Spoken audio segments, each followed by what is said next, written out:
The Senate will come to order. The Secretary will call the roll. Good morning. Senator Brooks, Senator Buck, Senator Canizaro, Senator Dennis, Senator Donate, Senator Dondero Loop, Senator Gokachia, Senator Hammond, Senator Hansen, Senator Hardy, Senator Harris, Senator Kiekhefer, Senator Lang, Senator Neal, Senator Orenshaw, Senator Pickard, Senator Ratty, Senator Scheibel, Senator Sievers-Gansert, Senator Settlemeyer, Senator Spearman.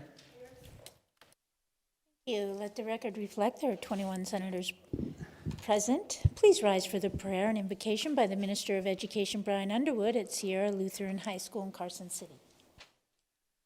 Good morning. Let's pray.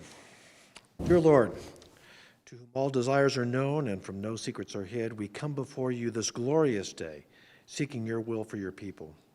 And as we do this, we give you praise for the blessing of life and for the blessing to serve you today through the gifts, talents, and wisdom you give us. Thank you, Father, for these leaders and staff members. The many prayers we have for them today, we ask that you grant them full measure of health and perseverance as they continue to seek you during these often long days of service to your people.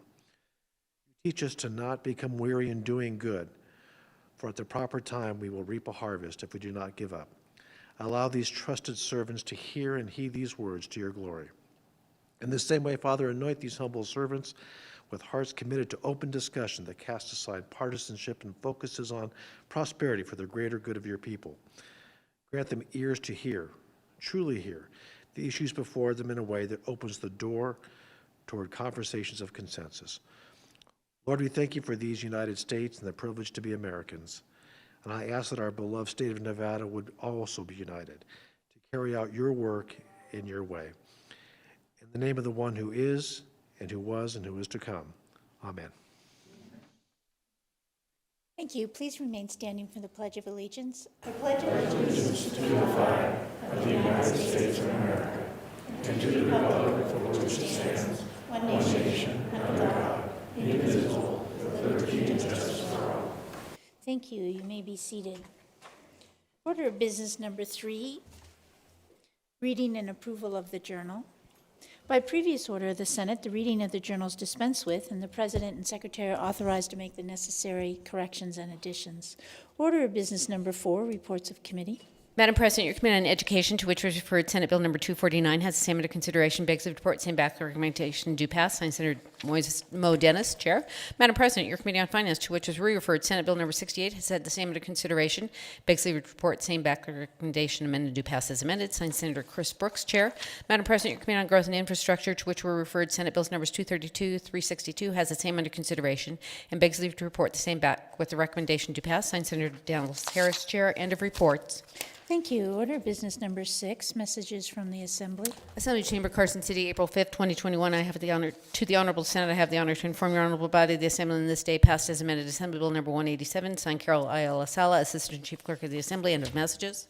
Thank you. Order of business number 8, waivers and exemptions. Notice of exemptions, April 5th, 2021. The Fiscal Analysis Division, pursuant to Joint Standing Rule 14.6, has determined the exemption of Senate Bill 377 and the eligibility for exemption of Senate Bill 258, signed Wayne Thorley, Fiscal Analysis Division. End of notices.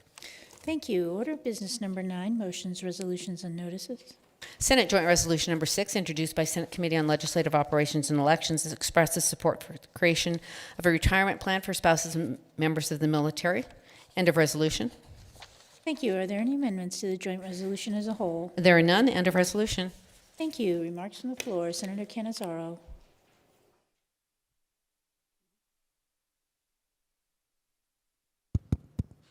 I'm sorry, Senator Orenshaw, did you want to speak to SJR 6? Senator Canizaro? Yeah, okay. Thank you, Madam President. And I would ask if my colleague from Senate District 1 may provide some additional remarks on Senate Joint Resolution Number 6. Thank you. Senator Spearman? Senate Joint Resolution 6 expresses support for the creation of a retirement plan that addresses the loss of retirement benefits for military spouses due to frequent relocations.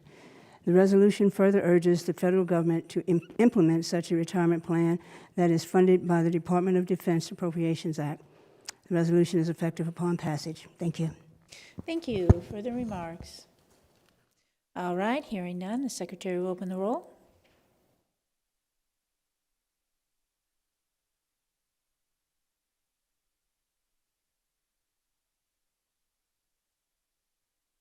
Looks like everyone's voted. Does anyone wish to change his or her vote? All right, the secretary will close the roll. The vote on Senate Joint Resolution 6 is 21 in favor, 0 against. The resolution having received a constitutional majority is declared passed. Order the assembly. Senate Joint Resolution Number 10, introduced by Senators Orenthal, etc., and Assemblywoman Carlton and Martinez, urges Congress to protect the public lands including and adjacent to Sunrise Mountain, Frenchman Mountain, and Rainbow Gardens. End of resolution. Thank you. Remarks from the floor, Senator Orenthal. Thank you, President. Senate Joint Resolution 10 urges the United States Congress to protect the public lands, including and adjacent to Sunrise Mountain, Frenchman Mountain, and the Rainbow Gardens in Clark County by designating all or portions of the area as a national conservation area, national recreation area, or a national monument, or applying other federal protections that Congress deem appropriate for these important and scenic lands. President, as many of us know from the southern part of the state, our constituents are very eager to get outdoors, to be able to hike, to be able to camp and picnic and go to really special places. And Frenchman Mountain, Sunrise Mountain, Rainbow Gardens, they are extremely special places. The Gypsum Cave is there, which my colleague from Senate District 14 just lent me a book that was published in 1915 that's by Professor Harrington about his research in the Gypsum Cave. And there's evidence of very early human life and of animal life that I think, my gosh, it's filled up the museums all over the country with that information. There's a rock formation called the Great Unconformity that shows billions of years of the age of the Earth, and as far as I know, there's only one other place on the planet that has this that people can see. There's tremendous hiking there. Some people enjoy going in Rainbow Gardens for off-highway recreation. There are also endangered plant species that are in that area, and the area has tremendous potential if there'd be a little more attention paid to it by the federal government, and if we could get the facilities in terms of trails and just parking spaces, bathrooms, to really let Southern Nevadans and people in the whole area enjoy this. So I do urge support of this resolution. Thank you, Senator Orenthal. Further remarks, Senator Danyate. Thank you, Madam President. I want to commend Senator from District 21 for bringing this important piece of legislation forward. Even though it is a resolution to Congress, it is a long overdue conversation that will finally begin to prioritize the land around Sunrise Mountain, French Mountain, and Rainbow Gardens. I am a proud alum of East Career and Technical Academy, which is located right at the base of Sunrise Mountain. And I spent many years admiring the landscape nearby my high school, and occasionally we would chase the soccer balls that would fly over the gate and into the terrain. We learned about the Great Unconformity in my physics class, but we know there are plenty of other reasons why this land is treasured by many of the residents of East Las Vegas. For too many years, this land has been ignored and left behind. Trash has piled up over the course of the pandemic. Residents have been exposed to unsafe hiking conditions. And of course, more must be done to ensure that the environment is upkept and protected. I was excited to learn that SJR 10 would come through natural resources, and I urge my colleagues to support this legislation. Thank you. Thank you, Senator Danyate. Senator Pickard.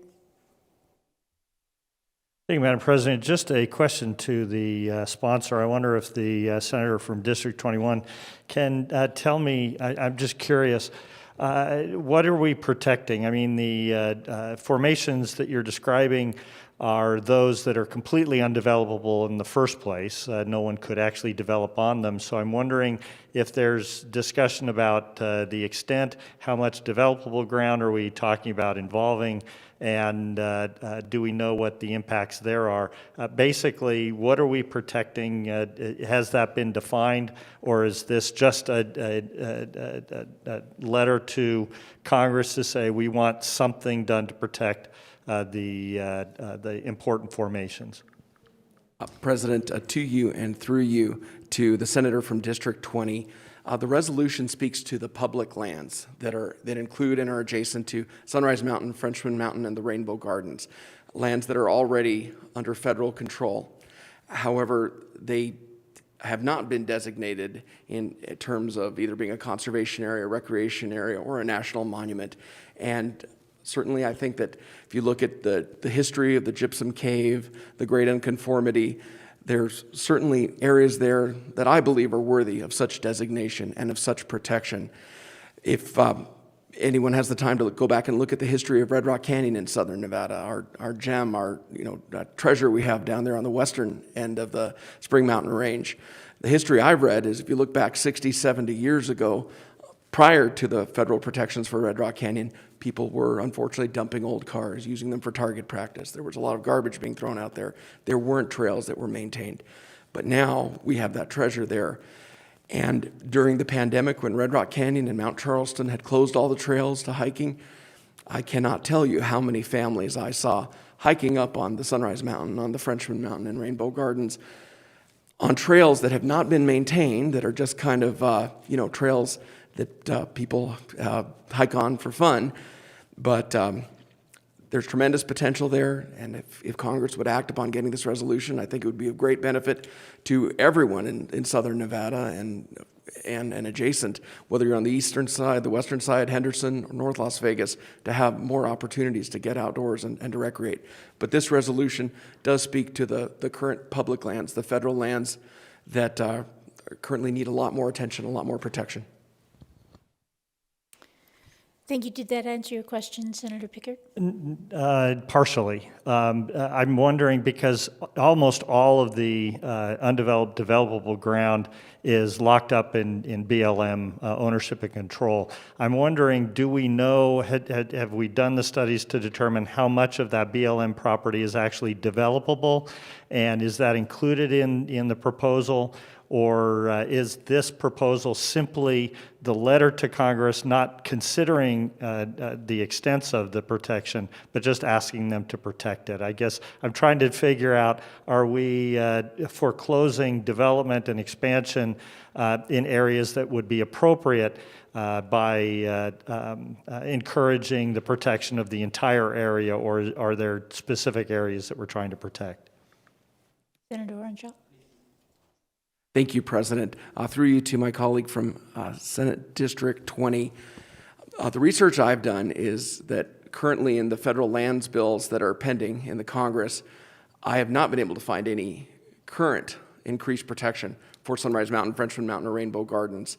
The resolution is written in a way that I believe would give Congress the freedom to look at the federal lands they deem most appropriate for increased protection. And as to your question about development, for that one, I think what's developable and what's not developable is certainly in the eyes of the beholder, because we've seen development spread out to almost every end of our valley and keep going. But I think that there's some areas there that need protection the way Congress did step up and protect Red Rock Canyon. Thank you. Senator Dennis?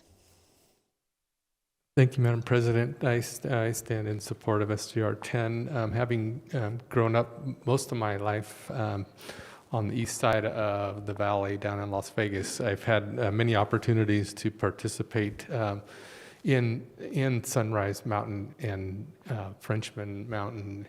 The things that have been mentioned, the Great Unconformity, the Gypsum Cave, many times have been there. Doing things that can protect this so that others will have that same opportunity in the future. I think us encouraging Congress to do that is important, and this is just an important part of our valley, and so I support SGR 10. Thank you. Thank you, Senator Dennis. Senator Orangel? Thank you very much, President. And of course, I'm hopeful that Congress will act upon hopeful receipt of this resolution, but I would be remiss to not mention a few folks who worked very hard on seeing this happen. Our former colleague, State Senator Tom Hickey, who used to represent much of that area. This was a passion he had and a discussion he and I had many years ago before we lost Senator Hickey about trying to unlock the potential up there on Sunrise Mountain, Frenchman Mountain for people to be able to enjoy it.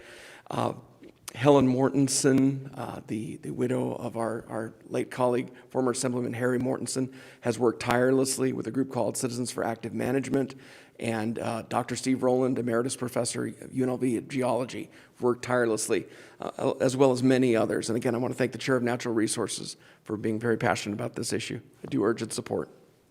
Thank you, Senator Ornschall, for the remarks. All right, hearing none, the Secretary will open the roll.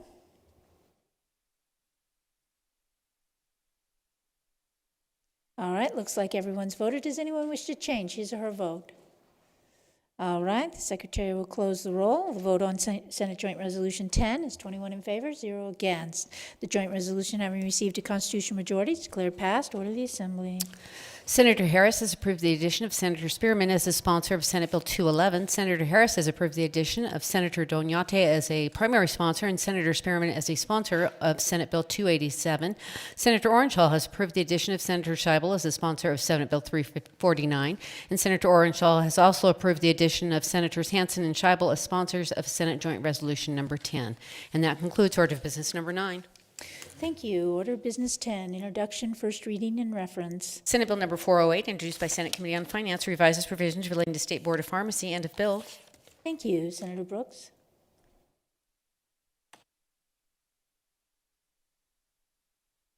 1 minute recess, please. Sure.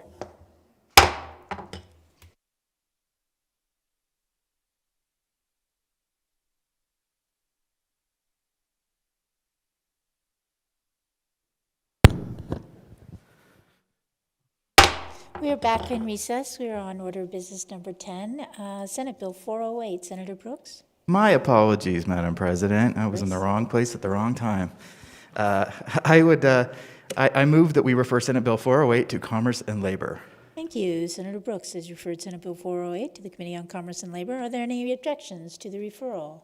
If not, so ordered. Assembly Bill number 187, introduced by Assemblyman Frierson, etc., designates the month of September of each year as Ovarian and Prostate Cancer Prevention and Awareness Month in Nevada. End of bill. Thank you. Senator Ratty? Thank you, President. I would like to refer AB 187 to the Committee on Government Affairs. Thank you. Senator Ratty has referred Assembly Bill 187 to the Committee on Government Affairs. Are there any objections to the referral? If not, so ordered. And that concludes order of business number 10. Thank you. Order of business number 12, second reading. Senate Bill number 14, introduced by Senate Committee on Government Affairs, revises provisions relating to certain emergency response plans and assessments. The people of the state of Nevada represented in the Senate Assembly do enact as follows. Section 1 of Section 1. Thank you. Are there any amendments to the bill? Have amendment number 2 proposed by the Senate Committee on Government Affairs. Amendment number 2, Senator Dondero Loop.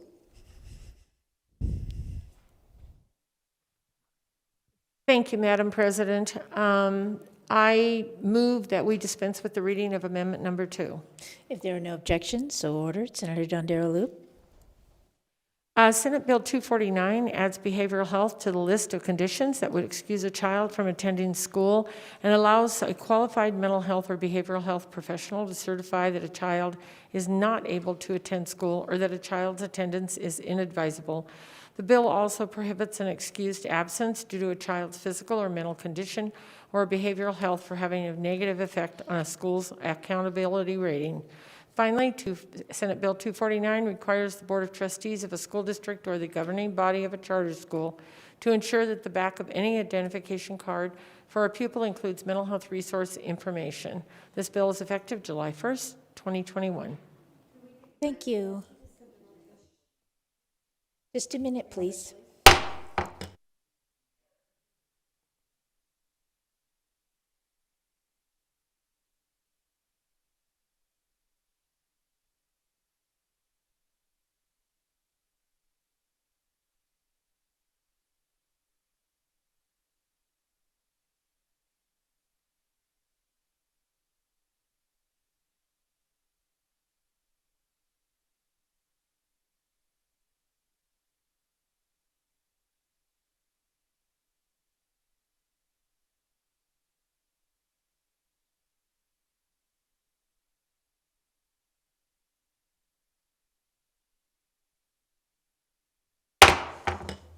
Okay, so we're back on Order Business 12, second reading. Senate Bill 14, seeking an amendment. Senator Darrow Loop, did you want to, you dispense with the reading, I think. Did you want to make a motion to adopt before your remarks? I do. I want to do times two. Take two. I move to adopt Amendment 2 to Senate Bill 14. Thank you. You've heard the motion. Any remarks? Senator Darrow Loop? Thank you very much. Amendment 2 makes the following change to Senate Bill 14. It adds wastewater service as a utility required to submit a vulnerability assessment and an emergency response plan. Thank you. Further remarks? Hearing none, all those in favor of the amendment signify by saying yea. Opposed, nay. Motion carries. Are there any further amendments to the bill? There are none. Thank you. Senate Bill 14 is ordered reprinted, engrossed into the general file. Senate Bill number 32, introduced by Senate Committee on Judiciary, makes various changes relating to offenders with substance use or co-occurring disorders. The people of the state of Nevada, represented in the Senate and Assembly, do enact as follows. Section 1 of Section 1. Thank you. Are there any amendments to the bill? There are none. Thank you. Senate Bill 32, ordered to the general file. Senate Bill number 38, introduced by Senate Committee on Government Affairs, establishes provisions governing the retention of pro bono legal assistance by the Office of Attorney General. The people of the state of Nevada, represented in the Senate and Assembly, do enact as follows. Section 1 of Section 1. Thank you. Are there any amendments to the bill? I have amendment number 14, proposed by the Senate Committee on Government Affairs. Thank you. Senator Darrow Loop.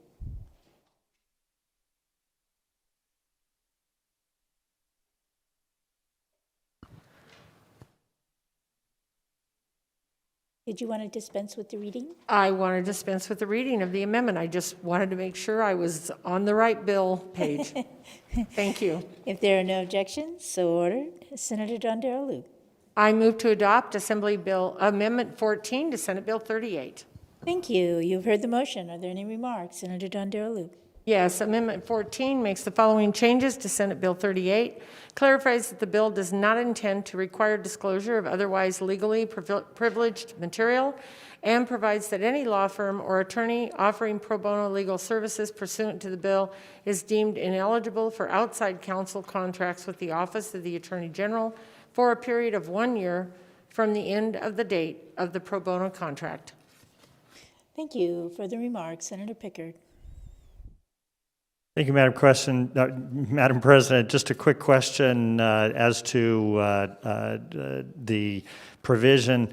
I suppose why we are authorizing pro bono legal services for the largest law firm in the state in the first instance, but particularly why we would need a prohibition from entering into any other contract if they thought that was appropriate.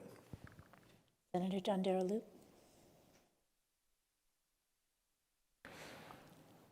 I didn't know if that was a question or a statement. That's a question. Is there, I'm interested to know the rationale for precluding the interaction between a pro bono law firm and the Attorney General's office. What's the legal rationale for that? I would ask that my colleague to my left answer that question. Thank you. Thank you, President. Through you to my colleague from Senate District 20. My recollection at the hearings was that representative of the Attorney General's office testified that when they do enter into these relationships with pro bono attorneys, that there's certain confidential information, that there's concern about that, certain desire that the pro bono attorneys, that there's no possible even an appearance of an impropriety by seeking some kind of outside employment that might be in the same vein of something that they might have been helping on in terms of their pro bono work. That's my recollection of the hearings. Senator Pickard? All right. Further remarks? Hearing none, all those in favor signify by saying yea. Opposed, nay. Motion carries. Are there any further amendments to the bill? There are none. Thank you. Senate Bill 38 is ordered reprinted, engrossed into the general file. Senate Bill number 141, introduced by Senator Brooks, revises provisions relating to public works. The people of the state of Nevada, represented in the Senate and Assembly, do enact as follows. Section 1 to Section 1. Thank you. Are there any amendments to the bill? I have amendment number 47, proposed by Senate Committee on Commerce and Labor. Thank you. Senator Brooks. Madam President, I move to dispense with the reading of the amendment. Thank you. If there are no objections, so ordered. Senator Brooks. Thank you, Madam President. I move to adopt Amendment 47 to Senate Bill 141. Thank you. You've heard the motion. Are there any remarks? Senator Brooks. Yes, Amendment 47 makes a few changes to Senate Bill 141. The amendment amends the bill to clarify the types of projects that are considered as horizontal construction, and it amends the bill to clarify the types of projects that are considered as vertical construction. Thank you for the remarks. All right, hearing none. All those in favor signify by saying yea. Opposed, nay. Motion's carried. Are there any further amendments to the bill? There are none. Thank you. Senate Bill 141 is ordered reprinted, engrossed into the general file. Senate Bill number 161, introduced by Senate Committee on Judiciary, eliminates the Advisory Committee to Study Laws Concerning Sex Offender Registration and transfers its duties to the Advisory Commission on the Administration of Justice. The people of the state of Nevada, represented in the Senate Assembly, do enact as follows. Section 1 to Section 1. Thank you. Are there any amendments to the bill? There are none. Thank you. Senate Bill 161, ordered to the general file. Senate Bill number 190, introduced by Senator Canizaro, et cetera, and Assemblywoman Torres, et cetera, provides for the dispensing of self-administered hormonal contraceptives. The people of the state of Nevada, represented in the Senate Assembly, do enact as follows. Section 1 to Section 1. Thank you. Are there any amendments to the bill? There are none. Thank you. Senate Bill 190, ordered to the general file. Senate Bill number 248, introduced by Senator Dondero Loop, revises provisions relating to collection of medical debt. The people of the state of Nevada, represented in the Senate Assembly, do enact as follows. Section 1 to Section 1. Thank you. Are there any amendments to the bill? There are none. Thank you. Senate Bill 248, ordered to the general file. Senate Bill number 258, introduced by Senator Scheibel, et cetera, and Assemblywomen Wynn and Peters, makes various changes relating to corrections. The people of the state of Nevada, represented in the Senate Assembly, do enact as follows. Section 1 to Section 1. Thank you. Are there any amendments to the bill? There are none. Thank you. Senate Bill 258, ordered to the general file. And that concludes order of business number 12. Thank you. Order of business 13, general file, third reading. Senate Bill number 47, introduced by Senate Committee on Government Affairs, revises provisions governing public borrowing. The people of the state of Nevada, represented in the Senate Assembly, do enact as follows. Section 1 to Section 1. Thank you. Are there any amendments to the bill as a whole? There are none. Section 5 of this act becomes effective upon passage and approval. End of bill. Thank you. Remarks from the floor. Senator Dondero Loop.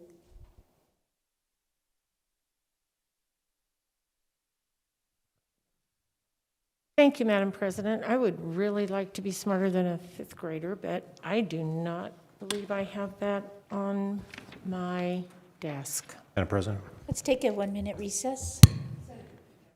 Oh, I'm sorry. Senator Kiefer, did you want to? Yeah, I'll give it a shot. I don't have, I Okay. think I used to have a statement, but I'll try. Senate Bill 47, as I believe, Madam President, extends some of the provisions we passed during the special session over the summer to allow the state treasurer to recommend, under certain circumstances, the issuance of up to $150 million in interim debentures to help cover cash flow if the state is having a projected general fund balance that's insufficient to meet its operating needs.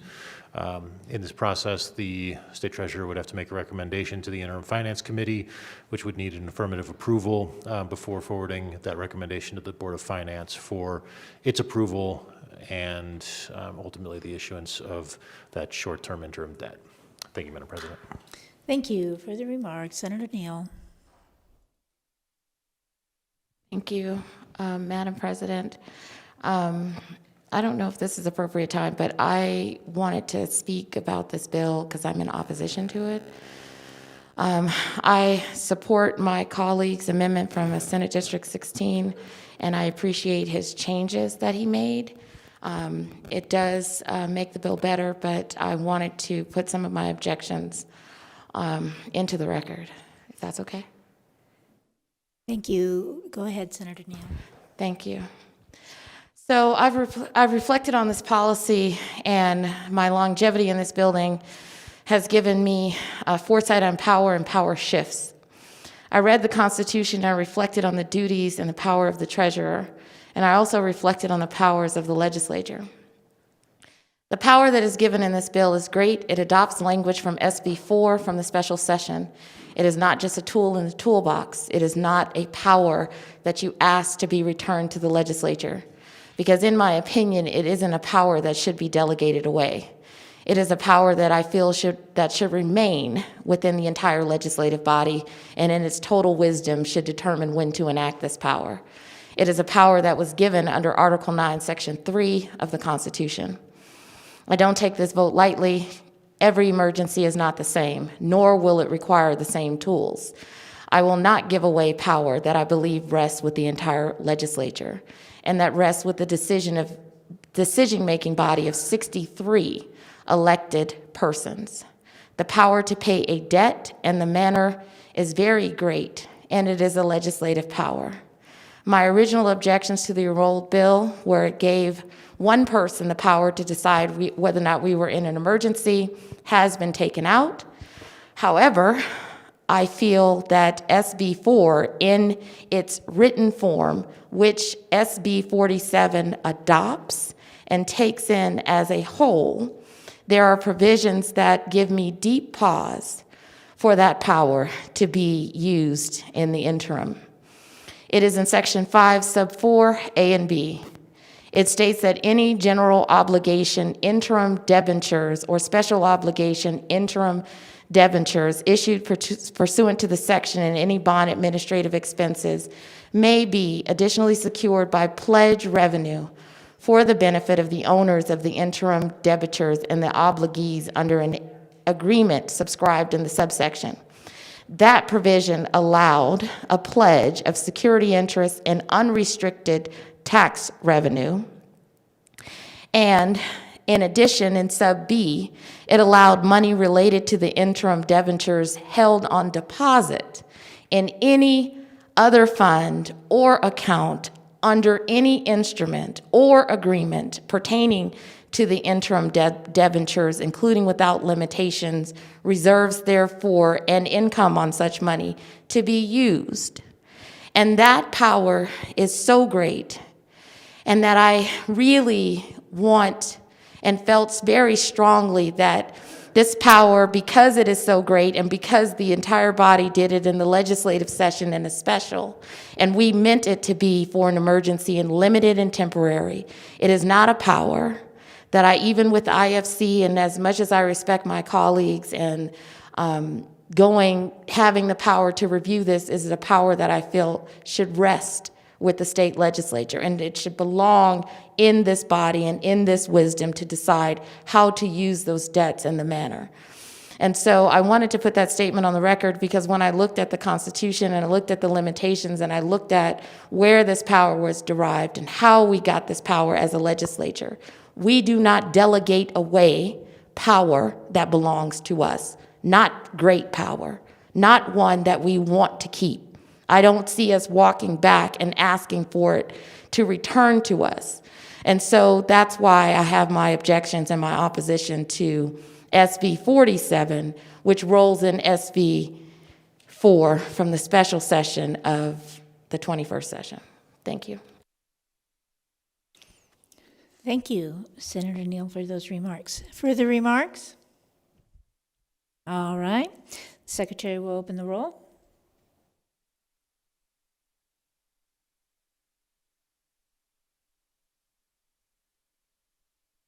All right, looks like everyone's voted. Does anyone wish to change his or her vote?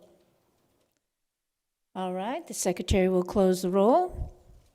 The vote on Senate Bill 47 is 14 in favor and 7 against. The bill, having received a constitutional majority, is declared passed. Order to the Assembly. Senate Bill number 74, introduced by Senate Committee on Revenue and Economic Development, revises provisions relating to population total use and determining the distribution of certain taxes. The people of the state of Nevada, represented in the Senate and Assembly, do enact as follows: Section 1 of Section 1.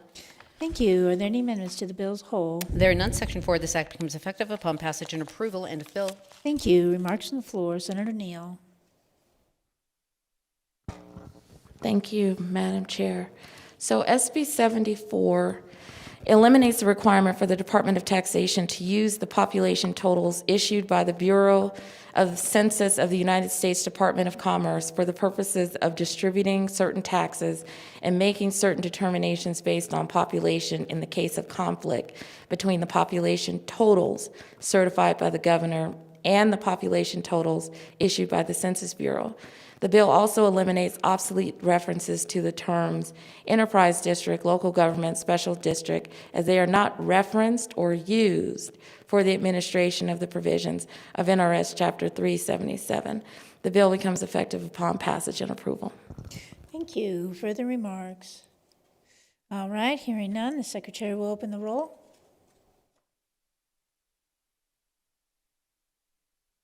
All right, looks like everyone's voted. Does anyone wish to change his or her vote? All right, the secretary will close the roll. The vote on Senate Bill 74 is 21 in favor, 0 against. The bill, having received a constitutional majority, is declared passed. Order the assembly. Senate Bill number 128, introduced by Senator Dennis, etc., and Assemblywoman Bilberry Axelrod, etc., directs the state treasurer to conduct a study concerning publicly funded scholarship and grant programs in the state. The people of the state of Nevada, represented in the Senate Assembly, do enact as follows, Section 1 to Section 1. Thank you. Are there any amendments to the bill as a whole? There are none. Section 2, this act becomes effective July 1, 2021. End of bill. Thank you. Senator Dennis. Thank you, Madam President. Senate Bill 128 requires the state treasurer to contract with one or more qualified independent consultants to conduct a study concerning the effectiveness of publicly funded scholarships and grant programs in Nevada. The study must include a comprehensive review of student outcomes for scholarship and grant recipients, as well as a review of any of the ways such programs are administered. Moreover, the study must include an evaluation of the financial viability of these programs and the projected future cost of administration. A report of the findings of the study must be submitted to the Legislative Committee on Education, which shall review the report and consult with persons and entities charged with administering publicly funded scholarship and grant programs. The recommendation on the report must be considered by the committee when requesting the drafting of legislation measures. Finally, SB 128 provides that the cost of carrying out the study must be paid from the endowment account created by the state treasurer under Nevada Revised Statutes 353B.350. The measure is effective on July 1st, 2021. Thank you, Senator Dennis. Further remarks, Senator Kiefer. Thank you, Madam President. Just wanted to speak briefly in support of Senate Bill 128. I think it's important to note that, walking into this legislative session, the Millennium Scholarship, which is our single largest scholarship program in the state, is $50 million underwater. We need to take a look at how we fund these scholarships long-term to support our students. Thank you, Madam President. Thank you, Senator Kiefer. Further remarks? All right, hearing none, the secretary will open the roll. All right, looks like everyone's voted. Does anyone wish to change his or her vote? All right, the secretary will close the roll. The vote on Senate Bill 128 is 21 in favor, 0 against. The bill, having received a constitutional majority, declared passed. Order the assembly. Senate Bill number 204, introduced by Senator Dennis, revises provisions governing the Department of Motor Vehicles. The people of the state of Nevada, represented in the Senate Assembly, do enact as follows, Section 1 to Section 1. Thank you. Are there any amendments to the bill as a whole? There are none. Section 3, this act becomes effective July 1, 2021. End of bill. Thank you. Remarks from the floor. Senator Dennis. Thank you, Madam President. Senate Bill 204 authorizes the Department of Motor Vehicles to issue cards, certificates, and licenses in electronic form, provided a physical version of the document has been issued. Subject to statutory exceptions, a person must carry the physical version of the document in the motor vehicle. The bill also authorizes the DMV to establish electronic branch offices to accept forms and other documentation and to conduct certain transactions electronically. The DMV is not permitted to conduct transactions electronically if state or federal law specifically requires a transaction to be in person or documents to be presented in their original form. The bill is effective on July 1st, 2021. If you want to help reduce lines at the DMV, this bill will help by allowing us to do more things electronically with the DMV. Thank you. Thank you, Senator Dennis. Further remarks, Senator Pickard. Thank you, Madam President. I hesitated in my concurrence with the passing this out of committee. I've since had conversations with the DMV, and it sounds like my concerns were about proper authentication of the documents and the proving of the identity of the person. The DMV officials have told me that the process has been fairly well thought through, and that they believe that they are capable of properly authenticating the people, making sure that the people that they give the license or the forms of ID to and the tags for their vehicles and that sort of thing, that they will actually be able to identify who the person is, and that we may feel comfortable that they have done that. I hope that we can adopt that same kind of attitude towards other things, but right now, as to this bill, I'm convinced that we should pass it. Thank you, Madam President. Thank you, Senator Pickard. Further remarks? All right, hearing none, the secretary will open the roll.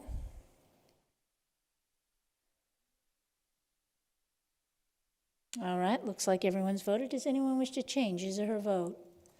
All right, Secretary will close the roll. The vote on Senate Bill 204 is 21 in favor, 0 against. The bill having received a constitutional majority is declared passed. Order the Assembly. Senate Bill number 342, introduced by Senate Committee on Education, revises provisions relating to higher education. The people of the state of Nevada, represented in the Senate Assembly, do enact as follows. Section 1 to Section 1. Thank you. Are there any amendments to the bill as a whole? There are none. Section 3, this act becomes effective July 1, 2021. End of bill. Thank you. Remarks from the floor. Senator Dennis. Thank you, Madam President. Senate Bill 342 authorizes the Board of Regents to enter into an agreement to affiliate with a publicly or privately owned medical facility or related entity to further promote and enhance a medical education or health education program at a university. The bill further provides that such agreements are subject to policies established by the board. The bill is effective on July 1st, 2021. Thank you. Further remarks? All right, hearing none, the Secretary will open the roll. All right, looks like everyone's voted. Does anyone wish to change his or her vote? All right, the Secretary will close the roll. The vote on Senate Bill 342 is 21 in favor, 0 against. Bill having received a constitutional majority is declared passed. Order of the Assembly. And that concludes order of business number 13 and business of the desk for this legislative day. Thank you. Order of business number 16, remarks from the floor. Senator Spearman.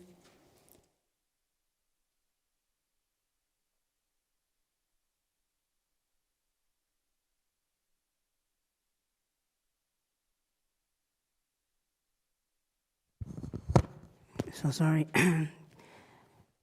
Whereas nourishing food represents one of the 4 absolute necessities for life, taking its place beside clean air, drinkable water, and suitable shelter. And whereas delivering the dignity, Reno Sparks began as a pilot program with the important mission to create and distribute high-quality meals directly to the most vulnerable families and seniors in the Truckee Meadows area in response to dangerous conditions. Thank you. Senator Spearman. Senator Kiefer.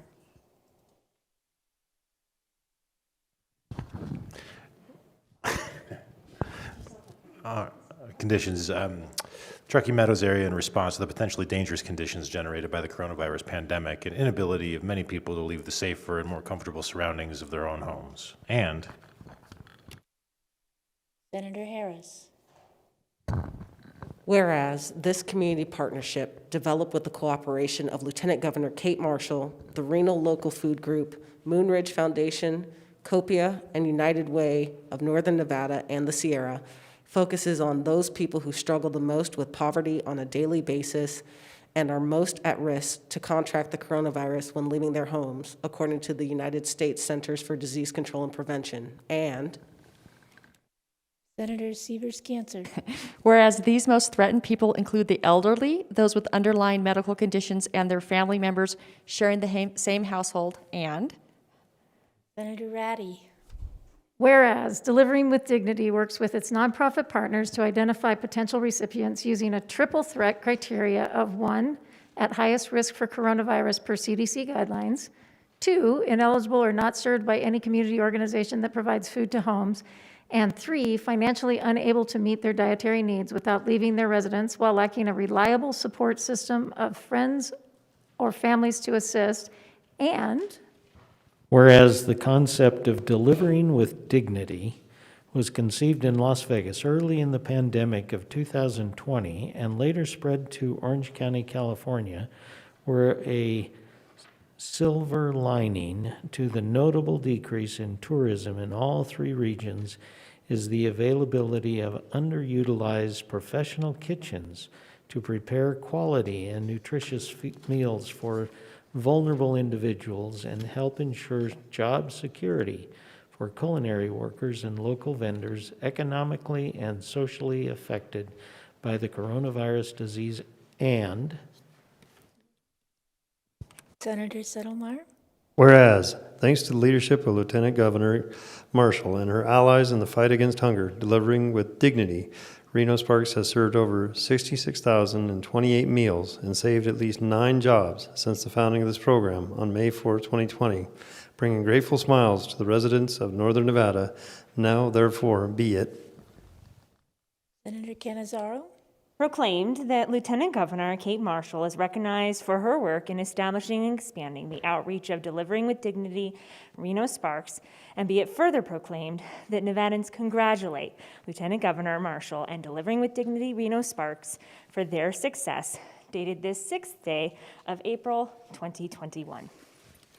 Senator Ratty.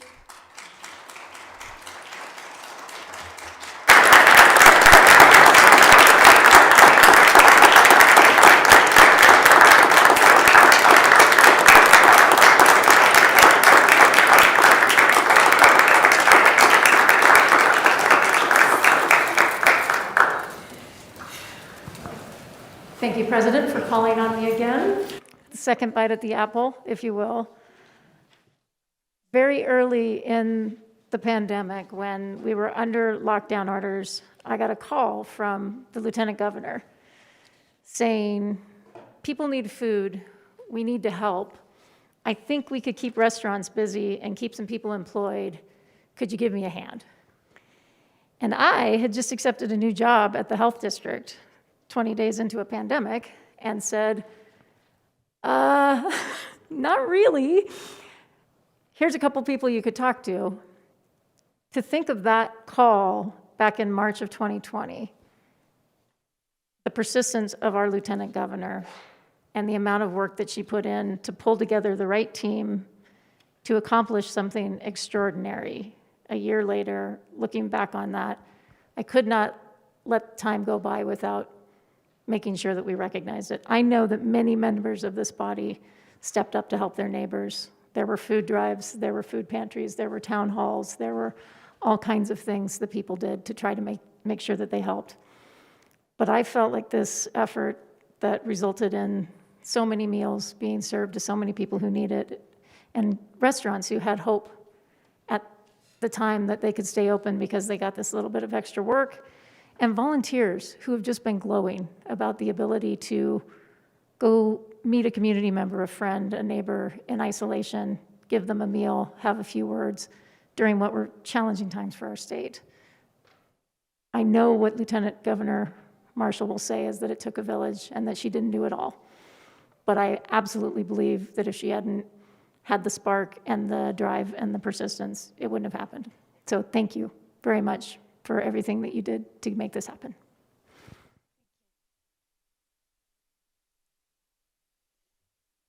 I don't want to cry in public, so I just want to call on Cannizzaro. Thank you very much.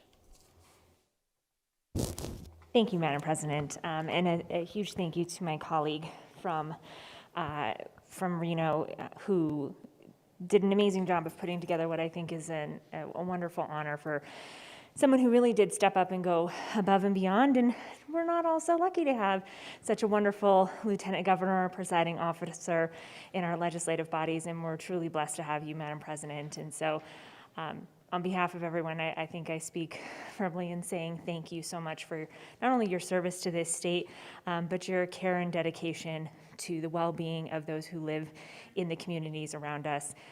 It takes someone special to give a little bit extra of themselves, especially in a time of crisis and need, and that definitely is you. And so thank you very much for all of your hard work, and as always, we appreciate you being here to guide us in the Senate.